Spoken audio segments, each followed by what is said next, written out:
Welcome to brain roots IAS. आज हम GS paper 2 का एक बहुत ही क्रिटिकल टॉपिक स्टडी करेंगे, मैटरनल मोर्टेलिटी इन इंडिया। देखिए, ये सिर्फ एक हेल्थ इंडिकेटर नहीं है, बल्कि ये हमारी सोसाइटी और गवर्नेंस के एक तरह से एक रिफ्लेक्शन है। सो चलिए सीधे इस इश्यू की डेप्थ में चलते हैं। इंडिया की जो स्टोरी है ना, उसमें एक बहुत ही गहरा पैराडॉक्स है। एक तरफ 1990 से हमने मटर्नल डेथ्स में एक जबरदस्त 80% रिडक्शन अचीव किया है, जो कि एक मैसिव सक्सेस है। लेकिन स्टोरी का दूसरा साइड देखिए, आज भी दुनिया की टोटल मटर्नल डेथ्स का एक बहुत बड़ा बर्डन इंडिया पर है।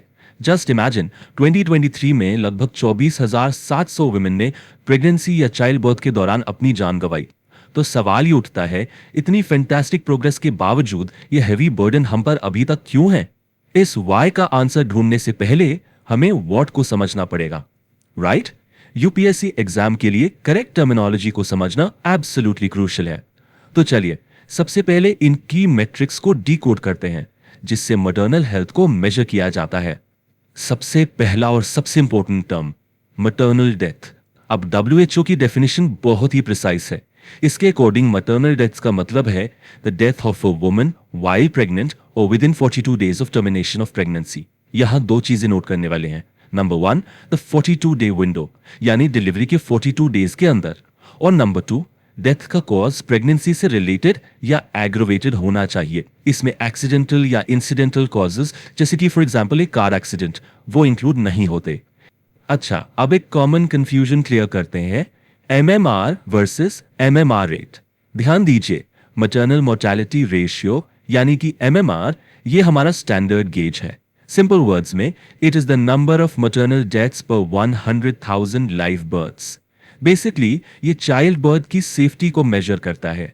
दूसरी तरफ है मैटरनल मोर्टेलिटी रेट, जो डेथ्स को रिप्रोडक्टिव एज की विमेन की पॉपुलेशन के अगेंस्ट मेजर करता है। लेकिन ग्लोबल और नेशनल रिपोर्टिंग में और एग्जाम के लिए भी एमएमआर ही प्राइमरी इंडिकेटर है। सो फोकस एमएमआर पे रखना है। तो इंडिया का करंट एमएमआर क्या है? लेटेस्ट सैंपल रजिस्ट्रेशन सिस्टम यानी एसआरएस डेटा के अकॉर्डिंग इंडिया का एमएमआर है 88 per 1 lakh live births. Now this is a huge achievement. सोच के देखिए, हमारी नेशनल हेल्थ पॉलिसी 2017 का टारगेट था कि 2020 तक एमएमआर को अंडर 100 ले आए, और हमने उस टारगेट को ऑलरेडी अचीव कर लिया है। That's a big win. Okay, अब हम अपने एनालिसिस की कोर पार्ट में एंटर करते हैं। जब हम टारगेट अचीव कर चुके हैं, तो फिर भी मदर्स की डेथ क्यों हो रही है? सवाल तो यही है। चलिए इसकी क्लिनिकल और सिस्टेमिक कॉजेस को इन्वेस्टिगेट करते हैं और प्रॉब्लम की रूट तक जाते हैं। तो डेथ के डायरेक्ट मेडिकल कॉजेस क्या हैं? सबसे बड़ा किलर है पोस्टपार्टम हेमरेज, जिसे पीपीएच कहते हैं, मतलब डिलीवरी के बाद एक्सेसिव ब्लीडिंग। ये इतना डेंजरस है कि एक हेल्दी वुमन की जान भी विद इन 2 आवर्स ले सकता है। इसके बाद आते हैं हाइपरटेंसिव डिसऑर्डर्स, जैसे इक्लैंसिया, जिसमें हाई ब्लड प्रेशर से सीजर्स होते हैं। फिर है सेप्सिस, यानी पोस्ट डिलीवरी इन्फेक्शन, और हाँ, अनसेफ अबॉर्शंस। लेकिन ये मेडिकल कॉजेस तो सिर्फ फाइनल इवेंट है। असली स्टोरी छिपी है सिस्टेमिक फेलियर्स में, जिसे द 3 डिलेज मॉडल बहुत ही ब्रिलियंटली एक्सप्लेन करता है। मेंस आंसर्स के लिए ये फ्रेमवर्क एब्सोल्युटली क्रिटिकल है। इसको समझते हैं। पहला delay, delay in deciding to seek care. दूसरा delay, delay in reaching a health facility.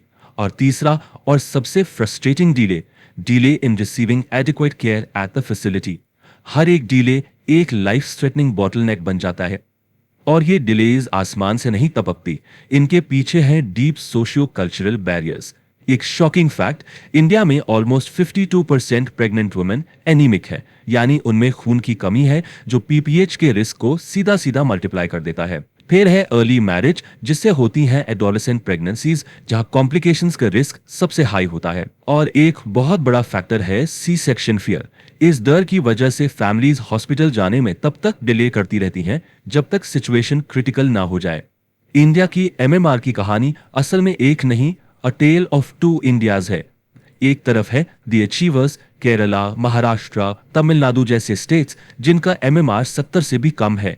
इन्होंने तो 2030 का एसडीजी टारगेट ऑलरेडी मीट कर लिया है। और दूसरी तरफ है हाई बर्डन स्टेट्स, जिनको एम्पावर्ड एक्शन ग्रुप या ईएजी स्टेट्स भी कहते हैं। यहां एमएमआर नेशनल एवरेज का डबल या ट्रिपल तक है। ये जो डिवाइड है, ये दिखाता है कि real challenge connectivity to care और गवर्नेंस का है। तो अब देखते हैं कि गवर्नमेंट का रिस्पॉन्स क्या रहा। ये जो 80% रिडक्शन हमने देखा, ये कोई कोइंसिडेंस नहीं है।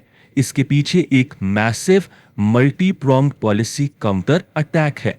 चलिए देखते हैं कि गवर्नमेंट ने इन चैलेंजेस को टैकल कैसे किया।